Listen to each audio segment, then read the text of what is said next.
আবার মরণকালে মানে যখন আপনার পতনের টাইম হয়ে যাবে, পতনকালে রক্ষাও নয়। পতন হয়েছে বাংলাদেশ আওয়ামী লীগের দীর্ঘ 16 বছরের শাসন। আওয়ামী লীগ পড়ে গেল, এত সহজ নয়। এমন কোন শক্তি এখনো তৈরি হয়নি বাংলাদেশে যে আওয়ামী লীগ সরকারকে তারা উৎখাত করতে পারে। নমস্কার, আমি তরুণ ঘোষ। গাজবায় কলকাতা করতে গিয়ে এখন তো গাজবায় বাংলাদেশ হয়ে যাওয়ার জোগাড় ভাই। ভারতের উত্তরপ্রদেশের অযোধ্যায় বাবরি মসজিদ গুড়িয়ে দেওয়ার কেটে গেছে 32 বছর। 1992 সালের পৌষ মাস কারোর সর্বনাশ। প্রিয় দর্শক, আসসালামু আলাইকুম।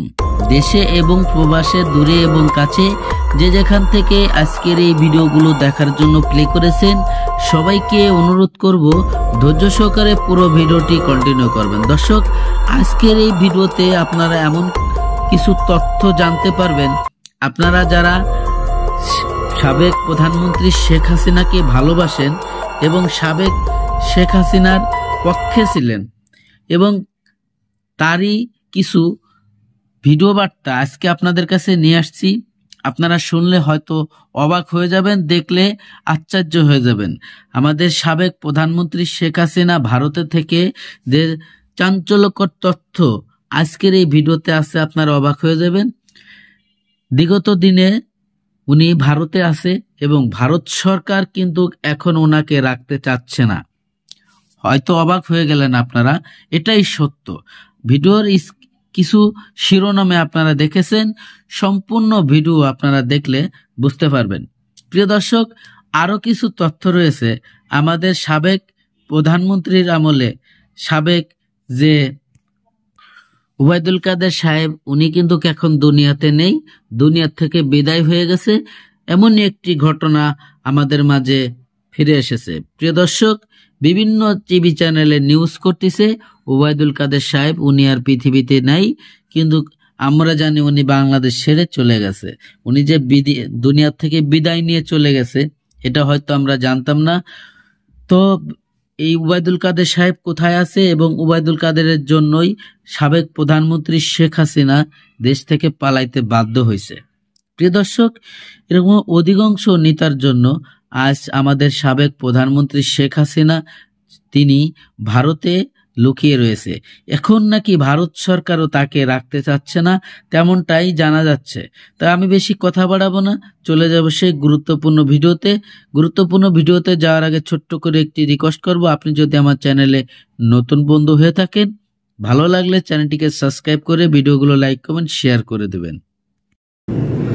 নমস্কার, আমি তরুণ ঘোষ। গাজবায় কলকাতা করতে গিয়ে এখন তো গাজবায় বাংলাদেশ হয়ে যাওয়ার জোগাড় ভাই। এখন বাংলাদেশ কি করবে? কথায় আছে না, সুখে থাকতে ভূতে কিলোয়।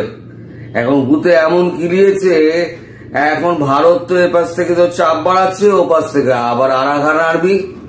এখন মধ্যিখানে পড়ে স্যান্ডউইচ হওয়ার জোগাড় হচ্ছে ইউনিসের বাংলাদেশের, ডক্টর ইউনিসের বাংলাদেশের সরকার। চাপ এমনই যে ডক্টর ইউনুসের একটা বিদেশ যাওয়ার কথা ছিল। কাগজে যেটা বেরিয়েছে, ভারত দখল করবে কি বাংলাদেশকে বাঁচাতে বিদেশ ভ্রমণই না করে দিলেন ডক্টর ইউনুস।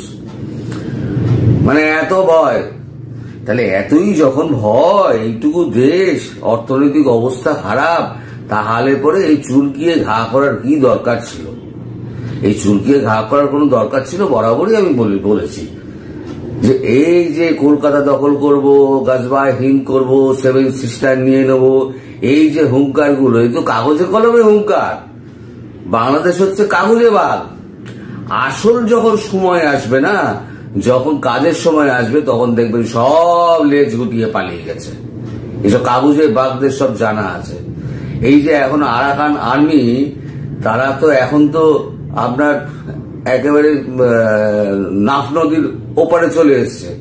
নাফ নদীর ওপারে এসে তারা বলছে যে নাফ নদী আমাদের, এইখানে তোমরা কেউ আসবে না, গেলেই গুলি চালাচ্ছে। সেন্ট মার্টিন দ্বীপের সঙ্গে তাদের যোগাযোগ সম্পূর্ণ বাংলাদেশের বিচ্ছিন্ন। ওই পুরো সেন্ট মার্টিন দ্বীপটাও তারা দাবি করছে। আর বাংলাদেশ নাফ নদীর ওপারে যে অংশটা আছে, যেখানে চাষবাস হয়, বলছে ওই অংশটাও আমাদের। খুব শিগগিরই দেখবেন নাফ নদী পেরিয়ে আরাকান আর্মি দেখবেন বাংলাদেশে ঢুকে পড়বে কয়েকদিনের মধ্যে। তারা সমস্ত নিশ্চয়ই যোগাযোগ যন্ত্র করে নিয়ে এইবারে ঢুকবে। কিন্তু ওদিকে এখন বাংলাদেশের এখন চাপ বেড়ে গেছে, আর এদিকে চাপ তো নিজেরা বাড়িয়েছে। এদিকে ভারত তো আর চাপ বাড়ায়নি। এই যে যত ফাঁকা আওয়াজ দিয়ে যে আমরা 7 সিস্টার দখল করে নেবো, আমরা 4 দিনে কলকাতা দখল করে নেবো, যে কাগজে বাগের আগে বলেছিল, এখন হয়েছে কি ভারত কি করেছে তার সীমান্ত রক্ষার জন্য ভারত তো লাখে লাখে সৈন্য মোতায়েন করে দিয়েছে। এইবার রাফাল বিমান এবং আমাদের যে হেলিকপ্টার গুলো আছে সেগুলো সমস্ত সীমান্ত জুড়ে এখন পাহারা দিতে শুরু। আর্মিও দিক দিয়ে যা করছে তো করছে। বাংলাদেশের হাতে কি কি বিমান রয়েছে? বাংলাদেশের হাতে একটা বিমান রয়েছে, সেটা হচ্ছে MiG-29 UB ফ্লাইওভার, আর একটা আছে BAF Chengdu F-7 BG flyover. এটা চেংদুটা এটা হচ্ছে চীনের তৈরি। আচ্ছা, তৃতীয় হচ্ছে BAF ইয়াক 1301, একটা হচ্ছে BAF Bangladesh air force AW139 maritime অনুসন্ধান এবং উদ্ধার হেলিকপ্টার, আর একটা আছে বাংলাদেশ এয়ারফোর্সের লকহিড C-130J সুপার হারকিউলিস, এই যে সুপার হারকিউলিস, আর একটা আছে BAF মানে বাংলাদেশ এয়ারফোর্সের অ্যান্টনভ AN-32। এগুলো তো আর যুদ্ধ বিমান নয়, এগুলো হচ্ছে আপনার মালবাহী বিমান। তাহলে যুদ্ধ বিমান আপনার রইল কি, এই দুখানা যুদ্ধ বিমান রইল, সেটা হচ্ছে দুখানা তিনখানা মিগ আছে, MiG-29 UB, আচ্ছা, আর আছে আপনার F-7 BG, আর একটা আছে আপনার ইয়াক। এগুলো হচ্ছে এই যে ইয়াক এগুলো হচ্ছে খেলনা বিমান। এগুলো ভারতবর্ষের কাছে এগুলো ধরতেও পারবে না, টিকতেও পারবে না ভারতবর্ষের কাছে, আর কোথায় কি মিসাইল মারবে ও এড়িয়ে যেতেও পারবে না, বিমান তার আগে ধ্বংস হয়ে যাবে। তা এই হচ্ছে বিমানের শক্তি। আর এই যে যদি আমাদের বাংলাদেশ যদি এখন রাফাল যদি নিয়ে আসে বা কোনো একটা প্রচুর ক্ষমতা সম্পন্ন একটা বিমান নিয়ে আসে দ্রুত গতির, তাহলেও বাংলাদেশ দেশটা এত ছোট না। যেমন আমাদের রাফাল যদি মনে করে যে আমি ঢাকা যাব, তাহলে তো 7-8 মিনিটের মধ্যে ঢাকা পৌঁছে যাবে। তাহলে বাংলাদেশ তার আকাশে ওড়াবে কি করে এই বিমান ট্রেনিং এর জন্য? আর ভারতবর্ষ তো এত বড় দেশ, সে তো 2 ঘন্টা 3 ঘন্টাতে রাফাল ঘোরায়, রাফাল ঘুরিয়ে এসে তার একদম এসে আবার এক ল্যান্ড করে চলে যায়, ল্যান্ড করে আবার একটা উড়ে যায়। এটা হচ্ছে যখন প্র্যাকটিস হয় সেই সময়তে। এখন নিজেদের ক্ষমতা না দেখে যদি এরকম লাফালাফি করতে থাকে, তাহলে পরে তো বলতে হবে পিপিলিকা পাখা ওড়ে মরিবার তরে। এখন পিপিলিকার তো সত্যিই এখন পাখা উড়েছে, এখন মরার জন্য এখন ছটফট করছে। এই আগুন পাখি বলে একটা কথা আছে না, আগুন দেখলেই পাখি একেবারে ঝপ করে তাতে নেমে পড়ে। এবার ওরা আবার উল্টে বলবে যে আমরা আগুন পাখির থেকে সৃষ্টি হব, আমরা ছাই থেকে আমরা পাখি হয়ে উড়বো। ভাই উড়ে দেখা একবার। এই যে তোরা কাগজে বাঘের মতো এত লাফালাফি করিস না, তাহলে পরে এত ভয় কেন? ডক্টর ইউনূস তার বিদেশ সফর ছিল, বিদেশ সফর তাকে বাতিল করতে হলো। এত ভয় যে কখন কি হয়ে যায়, ভয় তো পাওয়ারই কথা। এ তো ভারতবর্ষ নয় আরাকান আর্মি। আরাকান আর্মি তো ওখানে বোট ছাড়ছে, আরাকান আর্মি তো বোট দেখলে পরে দামাদ্দম গুলি চালাচ্ছে, কামান চালিয়ে দিচ্ছে। তাদের হাতে প্রচুর অস্ত্র রয়েছে। এখন বাংলাদেশ ওই যে আপনার নদী ফদী পাহারা দেয় না কোস্টগার্ড, সে কোস্টগার্ডের এত ভয়, কোস্টগার্ডও ওইদিকে নাফ নদীর দিকে ফিরছে না। তা এই সৈন্যবাহিনী দিয়ে এরা কি ভারতের সঙ্গে যুদ্ধ করবে? এবার আপনারাই চিন্তা করুন, আমরাও ভাবি। এখন ওই বললাম যে মানে পিপিলিকা পাখা ওরে মরিবার তরে, এখন পাখা উড়েছে তো এখন দেখা যাক কদিনের মধ্যে দেখবেন একটাই MiG-25 হঠাৎ গিয়েছে, গিয়ে বাংলাদেশের আকাশে গিয়ে ওইরকম কাণ্ডটি করে আসবে যে আমি এসছিলাম। তোমার ঘরে আমি এসছিলাম, একটা আওয়াজ দিয়ে আসবে, দুম করে একটা আওয়াজ হবে, পুরো ঢাকা জেগে যাবে। দেখবেন খুব শিগগিরই এটা হবে, কারণ ভারত জানিয়ে দেবে যে ভারত কি করতে পারে ইচ্ছে করলে, কিন্তু ভারত করছে না। ভারত একটা শান্তিপূর্ণ দেশ এবং শান্তিকামী দেশ, তার জন্য ভারত কিছু করছে না। কিন্তু তার মানে এই নয় ভারতের পেছনে আংলি করলে ভারত তার জবাব দিতে পারে না।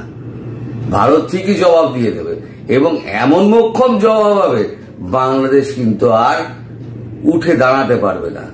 এখন সেই দিকে আমাদের অপেক্ষার চোখটা থাক যে বাংলাদেশের মমিনদের কি অবস্থা হয়, লুঙ্গি তুলে কবে দৌড়ায় সেটি আবার এখন দেখার বিষয়। সবাই আপনারা অপেক্ষা করুন সেই দিনটার জন্য। সেই দিনটা খুব একটা বেশি দূরে নয়।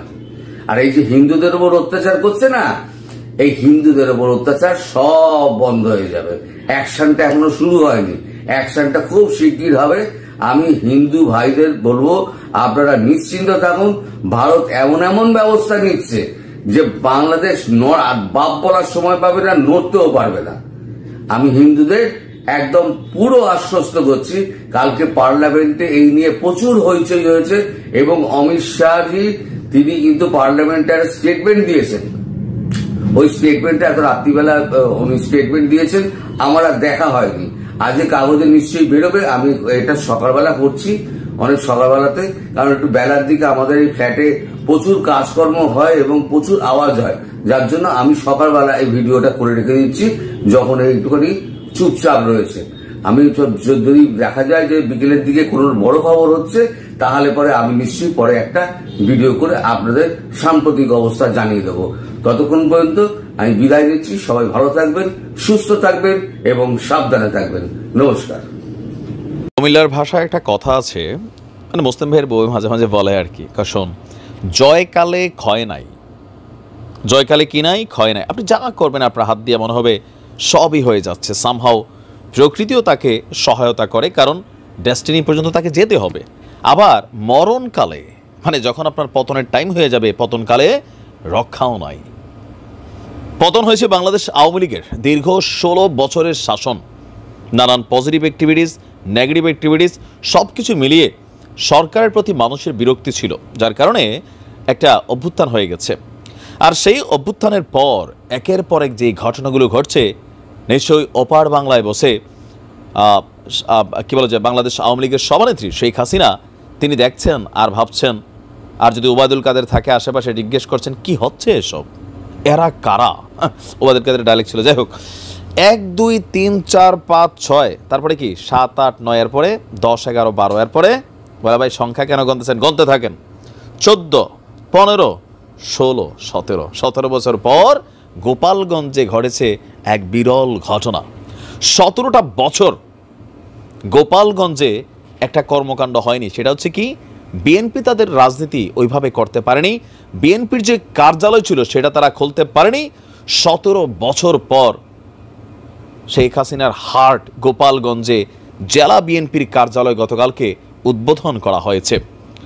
সকালে শহরের গেটপাড়ায় একটি অফিসের উদ্বোধন করেন গোপালগঞ্জ জেলা বিএনপির সাবেক সভাপতি সিরাজুল ইসলাম সিরাজ।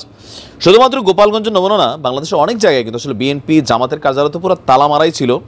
এখন একই অবস্থা আওয়ামী লীগের কেন্দ্রীয় কার্যালয় থেকে শুরু করে গ্রামে বিভিন্ন পর্যায়ে অনেক জায়গায় অফিসগুলো ভাঙা ফেলা হয়েছে, আবার অনেক জায়গায় অফিস আছে কিন্তু সেখানে মানুষ নাই। তো একই দৃশ্য এখন আমরা বিএনপির দেখছি যে তারা আবার ফর্মে ফিরে আসছে। জেলা কার্যালয়ে উদ্বোধন উপলক্ষে সংক্ষিপ্ত সভা অনুষ্ঠিত হয়। এতে কেন্দ্রীয় ওলামা দল নেতা ওমর ফারুক, বিএনপি নেতা আজিজুর রহমান বেনু, এখানে বিভিন্ন বক্তারা আপনার বক্তব্য দিয়েছেন।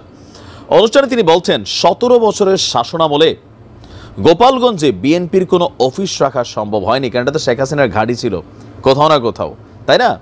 আইন শৃঙ্খলা বাহিনী দিয়ে স্থানীয় বিএনপি নেতাকর্মীদের হয়রানি এবং নির্যাতন করা হয়েছে। এই অফিস উদ্বোধনের মাধ্যমে গোপালগঞ্জে বিএনপির দলীয় কর্মকাণ্ড আবারও বেগবান করা হবে। পরে বিএনপির 31 দফা দাবি সংবলিত লিফলেট বিতরণ করেছেন নেতাকর্মীরা। এখন এই ঘটনাটার যখন আমরা ফেসবুকে দেখলাম, তখন বলা হলো যে শেখ হাসিনার ঘাঁটি গুড়িয়ে দেওয়া হয়েছে বা শেখ হাসিনার যেটা আস্তানা সেখানে নতুন করে বিএনপির চারা ফুটছে। তবে নতুন না, পুরানি ছিল কোথাও না কোথাও, এটা বাংলাদেশের একটা কমন ফ্যাক্ট। এখন যেমন ধরেন কোনো জায়গায় আওয়ামী লীগের অফিসগুলো বিএনপি দখল করে নিছে, ওই যে একটু আগে বললাম ভাঙচুর করে ফেলছে, অফিসে মানুষ বসতে পারে না। আবার উপজেলা পরিষদ চেয়ারম্যান অফিসগুলো তো যারা আছে আওয়ামী লীগের চেয়ারম্যান ছিল তারাও যাইতে পারে না। গতকালকে তো একটা নিউজ দিয়েছিলাম, কিছু কিছু জায়গায় যারা শক্তিশালী হয়তো সেখানে ভূমিকা রাখছে। এখন এই যে রাজনীতির দৃশ্যপট পরিবর্তন, এখান থেকে আমরা কবে বের হয়ে আসব? এই কারণে বলছি এই কথাটা, আওয়ামী লীগ 17 বছর ধরে বিএনপি বা জামাতের রাজনীতি করতে দেয় নাই, ওই অর্থে এটা বাস্তবতা, একটা নির্দিষ্ট সময় পরে। এখন আওয়ামী লীগ রাজনীতি করার সুযোগ পাবে না। তো এই যে হিংসি বা এই যে ধরেন জিঘাংসামূলক অ্যাক্টিভিটিস, এগুলো এই প্রথম নয়, কিন্তু এবার এক্সট্রিম লেভেলে ঘটছে। কিন্তু এর আগেও আমরা দেখতাম যে এয়ার অফিস দখল করে, হেয়ার অফিস দখল করে, ওই নেতাকর্মীরা এলাকাতে মিথ্যা মামলা খাই এলাকা থেকে পালায় বেড়ায়। এটা বাংলাদেশের একটা কমন চরিত্র হয়ে গেছে। তা আমরা চাই এই জায়গাটাতে অন্তত পরিবর্তন আসুক, যে রাজনৈতিক সরকার